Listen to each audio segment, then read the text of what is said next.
तो दोस्तों, एक और नया दिन और मैं हाज़िर हूँ अंडरवर्ल्ड से जुड़ी एक और कहानी, एक और किस्सा लेके। आज मैं आपको किस्सा सुनाऊंगा उस सेंसेशनल मर्डर का जो फिल्म इंडस्ट्री से जुड़ा हुआ था। गुलशन कुमार का किस्सा आपने सुना। ये जो आज मैं सुनाने जा रहा हूँ, ये गुलशन कुमार के मर्डर के भी पहले हुआ था और इसका कहीं ना कहीं कोई तालमेल, कोई इसकी कोई सुई जो है, कोई कड़ी उसके साथ मिली हुई लगती है। ये भले पुलिस इन्वेस्टिगेशन में नहीं आया, पर जो मैंने पिछले दिनों में कुछ पुलिस वालों से, क्राइम ब्रांच वालों से, पुराने ऑफिसर जो थे, कुछ लोगों की फैमिली से, कुछ कॉमन फ्रेंड से जो बात की है, तो उस गुलशन कुमार के मर्डर के साथ कहीं ना कहीं आज के इस किस्से का कुछ ना कुछ लेना देना ज़रूर है। और ये केस जो मैं बता रहा हूँ वो है मुंबई के फिल्म इंडस्ट्री के एक मशहूर प्रोड्यूसर, डायरेक्टर, जो उस ज़माने में नया आदमी उठा। 3-4 फिल्में काफ़ी हिट हुई और उसके साथ उसका नाम भी हुआ। दो तरीके से नाम हुआ। एक फिल्में हिट हो गई, बड़े एक्टर के साथ काम किया, बड़ी हीरोइंस को लिया अपनी फिल्मों में, और दूसरा उसके जो अंडरवर्ल्ड के साथ लिंक्स थे उनका चर्चा भी बड़े ज़ोरों पे चल रहा था। और वो शख्स था मुकेश दुग्गल। पंजाब का रहने वाला था, अमृतसर को बिलोंग करता था। मुंबई जाने के पहले एक ज़माने में वो स्मगलिंग के साथ जुड़ा हुआ था। जो मैंने इंक्वायरीज की हैं पहले, लगता था कि शायद वो, क्योंकि अमृतसर बॉर्डर एरिया है, पाकिस्तान से मिलता है, बहुत सारे gold silver smuggler, drug smuggler जो हैं वो अमृतसर के इस धंधे के साथ जुड़े हुए रहे हैं पिछले आज़ादी के बाद से ही तकरीबन। और बड़े बड़े उन लोगों ने बहुत बड़ी बड़ी प्रॉपर्टीज़ अमृतसर में बनाई हुई हैं स्मगलिंग के नाम पे, स्मगलिंग के काम पे। तो मुझे लगता था कहीं, जब मैं उसको जानता नहीं था, कि ये भी शायद क्योंकि बॉर्डर एरिया का रहने वाला है तो कहीं ना कहीं गोल्ड सिल्वर या ड्रग स्मगलिंग में रहा होगा। लेकिन जब मैंने इंक्वायरी शुरू की तो मालूम पड़ा कि ये बेसिकली कपड़े की स्मगलिंग किया करता था। वो एक दौर था जब बाहर से, जापान से, कोरिया से, थाईलैंड से, और अपना हांगकांग से काफ़ी सारा कपड़ा जो था वो, जिसमें पुंगी हुआ करता था, जिसमें केटी एक कपड़ा आया करता था, इसी तरह से और काफ़ी सारे जो ख़ास तौर पे लेडीज़ सूट्स के लिए या लेडीज़ के लिए जो उनके कपड़े बनते हैं, उनके लिए कपड़ा बहुत बड़ी मात्रा में स्मगल होता था, क्योंकि उसकी बहुत डिमांड थी हिंदुस्तान में। तो एक इसके साथ जुड़ा हुआ ये किस्सा ये भी है कि मुंबई में जो लोग गोल्ड और स्मगलिंग की और गोल्ड और सिल्वर की स्मगलिंग नहीं कर सकते थे, वो अक्सर कपड़े की स्मगलिंग किया करते थे। इस बात का जिक्र मैं काफ़ी बार अपनी डिफरेंट एपिसोड्स में कर चुका हूँ। आपको मालूम भी होगा, आप सब देखते हो, सोचते हो, समझते हो। लेकिन पंजाब में बैठ के इस तरीके का काम करना, ये कुछ नई बात थी जो मुझे मालूम पड़ी। तो इस शख्स ने उस कपड़े की स्मगलिंग में इसने बहुत सारे कोरियर्स रखे। जैसे मुंबई में लोग बैंकॉक जाते थे, हांगकांग जाते थे, दुबई जाते थे, सिंगापुर जाते थे, और वहाँ से एक सेट पैकेट जो लेके आते थे गुड्स का, जो वहाँ के लोग पहले ही पैक करके रखते थे कि इतना सामान आप कस्टम के थ्रू आसानी से निकाल सकते हो, उनको कैरियर्स कहा जाता था। जो स्मगलर्स के लिए काम करते थे उनको सिर्फ आने जाने की टिकट दी जाती थी और साथ में 5-7-10 हज़ार रुपया उनकी मेहनत का काम सिर्फ इतना होता था कि उन्होंने फ़्लाइट पकड़ के इन स्टेशन पे जाना है, वहाँ से बना बनाया पैकेट, एक सूटकेस या कार्डबोर्ड का एक पैकेट जो है, वो बॉक्स जो है वो लेके आना है। वहाँ पे सब कुछ पहले ही पैक हुआ पड़ा होता था, खाली जाना है, लाना है और 2 दिन में वापस आना है आपने फ़्लाइट पकड़ के। तो इस किस्म के हज़ारों लोगों ने उस ज़माने में बहुत पैसा कमाया, क्योंकि उन चीज़ों की खपत बहुत थी। तो दूसरों के लिए काम करते करते कई लोग खुद ये काम करने लग गए, इंडिपेंडेंटली जाते थे, अपने खर्चे से अपना सामान खरीद के लाते थे और यहाँ पे आके बेच देते थे, उससे पैसा कमाते थे। तो वो जो कैरियर स्मगलिंग जो होती थी उस ज़माने में बहुत मशहूर थी। तो उसी समय पे मुकेश दुग्गल ने काफ़ी सारे लड़के अपने रख के अमृतसर के, जलंधर के, वहाँ से इसने काफ़ी पैसा कमाया। और जब पैसा आ जाता है तो आदमी को फिर कुछ ना कुछ नाम कमाने की सूझती है। उसके दो बड़े जो उस ज़माने में हिंदी फिल्मों के डिस्ट्रीब्यूटर हुआ करते थे जलंधर में, जो पंजाब की जो टेरिटरी है उसको ईस्ट पंजाब टेरिटरी कहा जाता था, क्योंकि वेस्ट पंजाब टेरिटरी जो थी वो पाकिस्तान में चली गई थी। तो 4-5 बड़े डिस्ट्रीब्यूटर थे जो हर हिंदी फिल्म या पंजाबी फिल्में जो बनती थी उस ज़माने में उनको ख़रीद के वो डिस्ट्रीब्यूट किया करते थे। और कई बार तो फिल्म बनने के पहले ही खरीद ली जाती थी कम रेट पे, और वो डिस्ट्रीब्यूटर जो थे वो फिल्मों को फाइनेंस भी किया करते थे। उनमें दो भाई थे, एक भारी भरकम था, काफ़ी वज़नदार आदमी था, मैं नाम नहीं लूँगा, उनके बच्चे हैं, फैमिलीज़ हैं, तो वो इनका छोटा भाई था एक, और उनके साथ मिलके इस आदमी ने फिल्म फाइनेंसिंग का काम शुरू किया। काफ़ी लो प्रोफाइल रखी पहले, लेकिन बाद में जैसे ही उसने एक पहली फिल्म जो उसने फाइनेंस की उसके अच्छे खासे पैसे आ गए, फिल्म चल गई, तो उसने खुद प्रोड्यूसर बनने का फैसला कर लिया। और प्रोड्यूसर बनने के बाद उसने मुकेश दुग्गल ने पहली फिल्म बनाई संजय दत्त को लेके, उसका नाम था फतेह। वो आप देख सकते हो, कहीं मिल जाएगी नेट वेट पे कहीं उसकी डिटेल आपको। तो फतेह के बाद वो ज़्यादा चली नहीं, लेकिन खर्चा निकाल गई, नुकसान नहीं हुआ। उसके बाद उस शख्स ने फिल्म बनाई गोपी कृष्णा, जिसमें सुनील शेट्टी का डबल रोल था। ये मैं फिल्म में देखता नहीं, मुझे पता नहीं, मैंने जो पूरी तहकीकात की है, मेरे दोस्तों ने जो फिल्म इंडस्ट्री में दोस्त हैं, डिस्ट्रीब्यूटर भी हैं मेरे दोस्त, प्रोड्यूसर भी हैं, डायरेक्टर भी हैं, तो पर्सनल फ्रेंड्स हैं, उनसे मैंने 3-4 दिन लगातार बात कर कर के ये मैंने इन्फॉर्मेशन इकट्ठी की। वो जो फिल्म थी वो गोपी कृष्णा, जिसमें सुनील दत्त का डबल रोल था, वो फिल्म बहुत हिट हो गई। उसके बाद उसने एक और फिल्म बनाई, उसका नाम शायद जो मेरे दोस्तों ने बताया, वो फिल्म का नाम कोई छोटा सा नाम था, वो भी फिल्म इसकी काफ़ी हिट हो गई। तो 2 फिल्में हिट होने के बाद उस शख्स का मुंबई फिल्म नगरी में उसका एज एन एस्टैब्लिश्ड प्रोड्यूसर नाम बन गया। और एक फिल्म उसने डायरेक्ट भी की थी, मेरा ख्याल यही फिल्म डायरेक्ट की थी सुनील शेट्टी वाली। तो वो तभी दौर आ गया 92-93 का, पहले रॉयट्स, उसके बाद बॉम्ब ब्लास्ट, और इसकी जो बीइंग एन स्मगलर पुराना, उसके थ्रू इसकी जो अटी-सटी थी, साठ-गांठ थी, वो कहीं दाऊद गैंग के साथ, छोटा शकील के साथ, हनीस इब्राहिम के साथ इसकी मेल जोल हो गया, बातचीत होने लगी।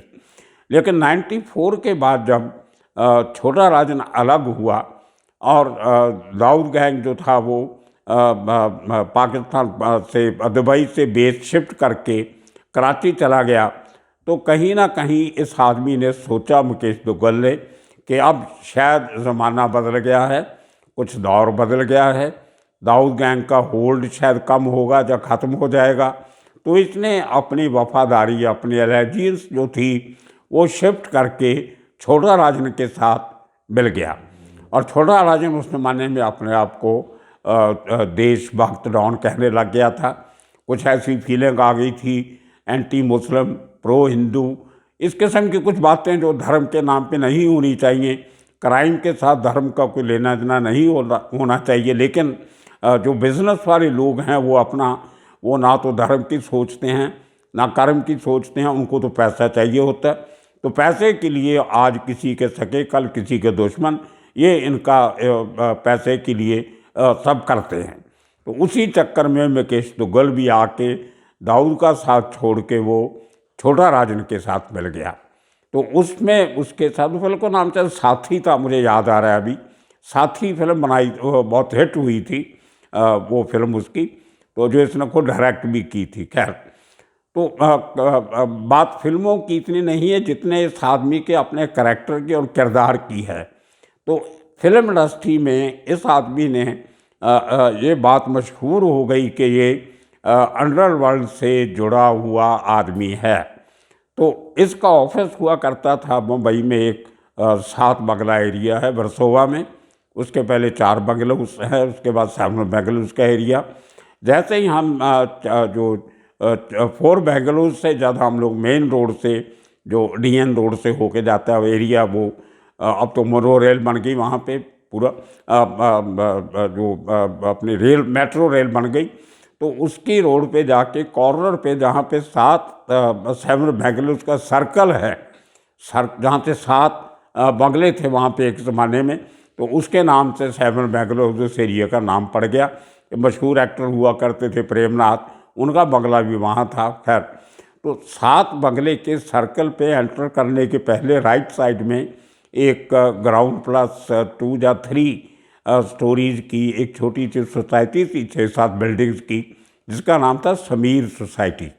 तो उसमें ABCDEFG करके ऐसे कुछ विंग थे। उनमें से ए विंग में मुकेश दुग्गल का ऑफिस हुआ करता था। वहाँ पे बैठ के वो अपना पूरा फिल्म प्रोडक्शन का, डायरेक्शन का, और साथ साथ लोगों के जो अंडरवर्ल्ड से जुड़े हुए कुछ काम धंधे होते थे उनका निपटारा किया करता था। कोई लंबा चौड़ा आदमी नहीं था, मेरे जैसा था, 5 फुट 6, 6.5 इंच हाइट, और कोई ज़्यादा सेहतमंद भी नहीं था।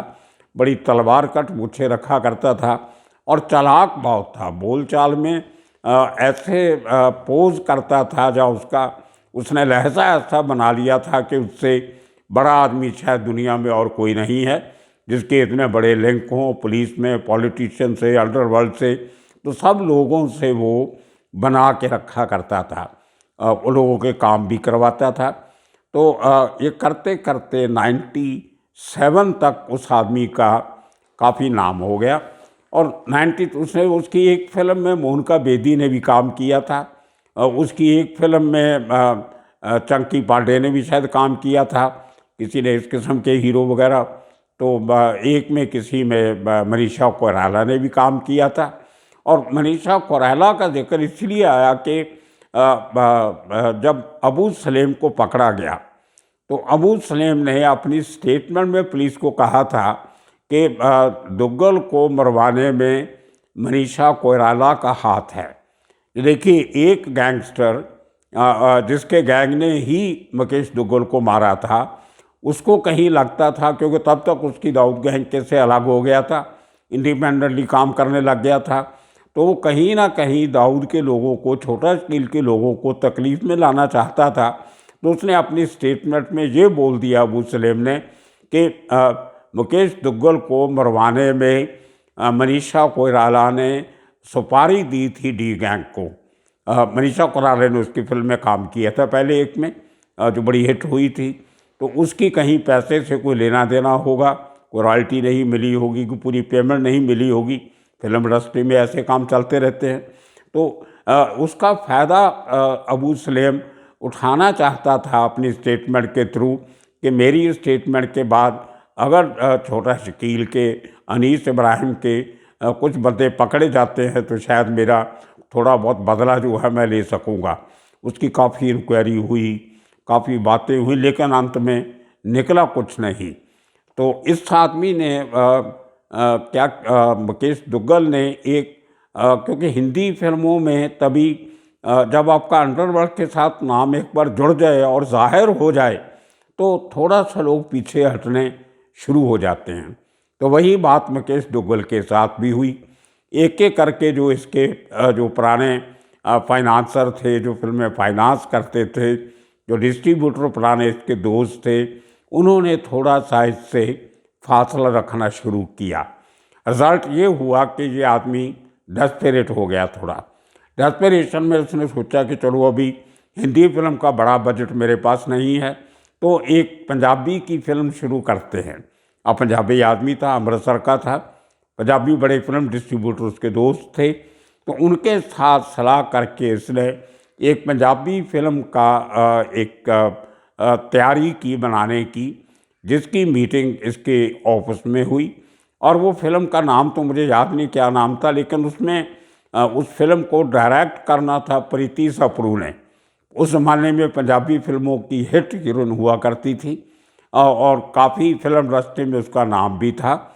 उसका बाप भी फिल्मों में रहा है, उसका भाई भी रहा है, तो अच्छे खासे सोर्सेज उसके प्रीति सप्रू के फिल्म इंडस्ट्री में थे। तो उसको डायरेक्शन, पंजाबी फिल्म की डायरेक्शन देने का प्रोजेक्ट बनाया गया। और तो फिल्म में हीरो बनना था गुरदास मान को, और हीरोइन बनना था, आप हैरान रह जाओगे, फिर वही लड़की जो बाद में अबू सलेम के साथ भाग के गई, पकड़ी गई, मोनिका बेदी।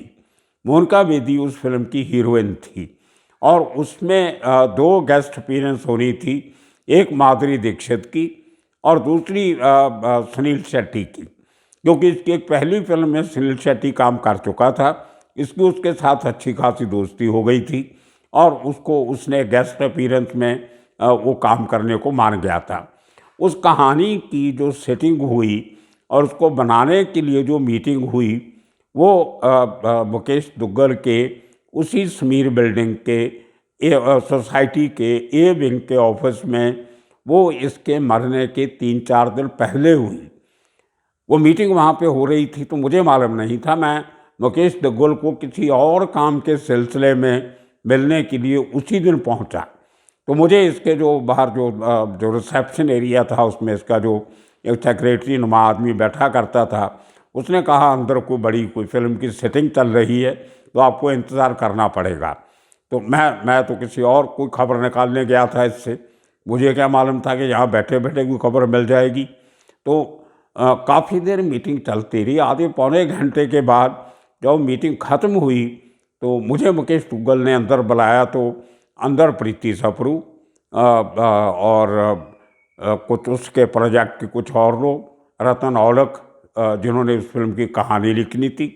औलख मेरे पुराने दोस्त हैं, बहुत दारा जी के रिश्तेदार हैं, आजकल मोहाली में दारा स्टूडियो संभाल रहे हैं। बहुत बढ़िया लड़का है, बड़ा मेहनती, हिम्मती, ईमानदार। तो वो उसने कहानी लिखी थी उस फिल्म की, वो भी वहाँ मीटिंग में शामिल था। तो प्रीति सप्रू भी थी, और 3-4 और लोग थे जिनको मैं नहीं जानता था।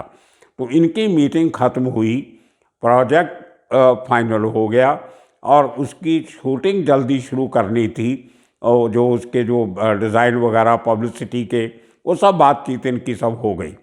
ये मीटिंग करके बाहर निकले तो मुझे साथ उससे बातचीत शुरू हुई मुकेश दुग्गल की, जिस इशू के लिए मैं गया था। कुछ उसके पहले को फिल्म इंडस्ट्री में कुछ अटैक हो चुके थे फिल्म हस्तियों पे। कहीं ये भी जिक्र आया था कि अगले निशाने पे मुकेश दुग्गल होगा।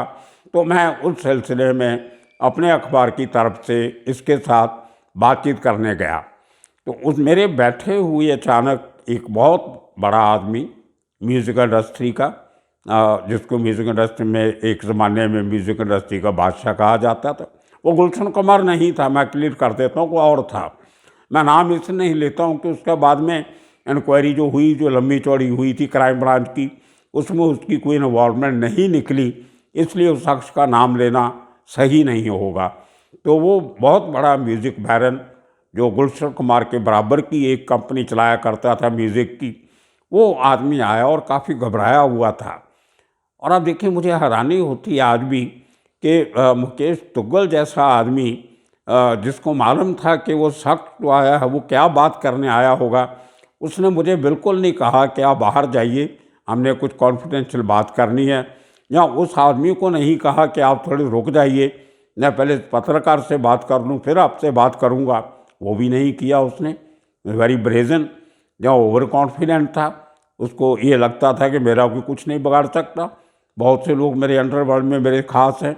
तो उस शख्स ने इसको बोला कि भाई साहब, हमारे लिए तकलीफ़ के दिन आ रहे हैं, तो मुझे लगता है कि मुझे जल्दी मुंबई छोड़ के कहीं और जाना पड़ेगा, बाहर देश में जाना पड़ेगा कहीं। काफ़ी प्रेशर आ रहा है मेरे ऊपर, उधर से भी और पुलिस से भी। तो मैं चुप करके सुनता रहा अपना बैठ के। तो मुकेश दुग्गल ने उस शख्स को कहा, तो आप निकल जाइए, फिर इंतज़ार किस बात का कर रहे हो। बोलते हैं मेरा पासपोर्ट एक्सपायर हो गया है और नया पासपोर्ट बनाने में टाइम लगेगा और मुझे लगता है कि इतना टाइम मेरे पास नहीं है। तो देखिए कितनी कमाल की बात, जैसे हम कई बार मैं जिक्र कर चुका हूँ अपने एपिसोड्स में कि अंडरवर्ल्ड के लिंक वाले लोगों को पासपोर्ट कैसे मिल जाते हैं, कैसे बना लेते हैं। तो वही बात वहाँ पे हुई। मुकेश दुग्गल मेरे सामने उस शख्स को बोल रहा है आप रातों रात फ्लाइट पकड़ के दिल्ली पहुँच जाइए सुबह तक और सुबह आपको दिल्ली में आपका पासपोर्ट मिल जाएगा। मैं दिल में सोचा ये आदमी कहाँ तक इसके लिंक होंगे, किसके साथ इसने दिल्ली में सेटिंग बना के रखी होगी जहाँ पे जाते ही पासपोर्ट मिल जाता है। और वही बात हुई, बाद में मैंने इस बात की तहकीकात की, इंक्वायरी की मैंने, तो वाकई वो आदमी सुबह फर्स्ट फ्लाइट पकड़ के दिल्ली पहुंचता है और शाम के 3-4 बजे तक उसको नया पासपोर्ट भी मिल जाता है और आदमी देश छोड़ के चला भी जाता है। तो ये मुकेश दुग्गल की एक सेटिंग आप कहो या उसकी पहुंच कहो। और हैरानी की बात ये है मुझे लगती है आज भी कि 3-4 दिन पहले का ये वाक़या है और मुकेश दुग्गल उस आदमी की जान बचा के उसको देश से बाहर भेज देता है, लेकिन उसको इस बात का अंदेशा नहीं हुआ कि उसकी अपनी ज़िंदगी खतरे में है। आप देखिए असली बात आखिरी बड़े ध्यान से सुनना आप।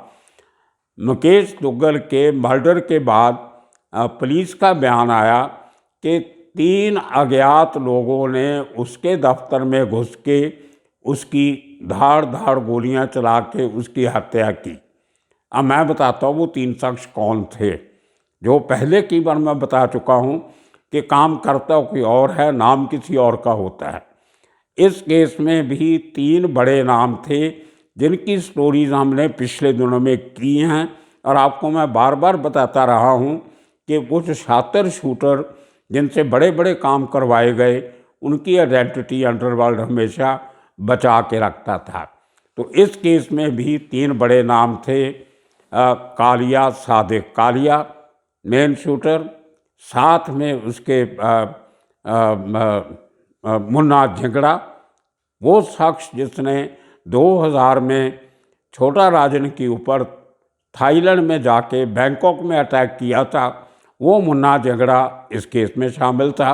और तीसरा जिसकी स्टोरी आपने आज कल देखी, हमने चलाया जो एपिसोड, सलीम चिकना।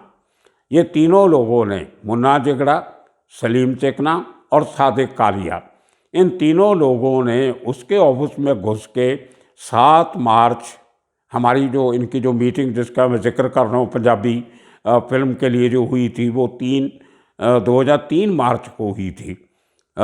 उसी दिन जिसको मैं उसको मिलने गया 7 मार्च को उसी समीर कम्प्लेक्स के ए ब्लॉक में मुकेश दुग्गल के ऑफिस में ये तीनों शार्प शूटर्स ने जाके उसका मर्डर किया और वहाँ से गुल हो गए। तो ये कहानी किस्सा आज आपको मैंने सुनाया। आने वाले दिनों में और किस्से कहानी लेके फिर हाजिर होंगे। तब तक के लिए आप सबका शुक्रिया, धन्यवाद।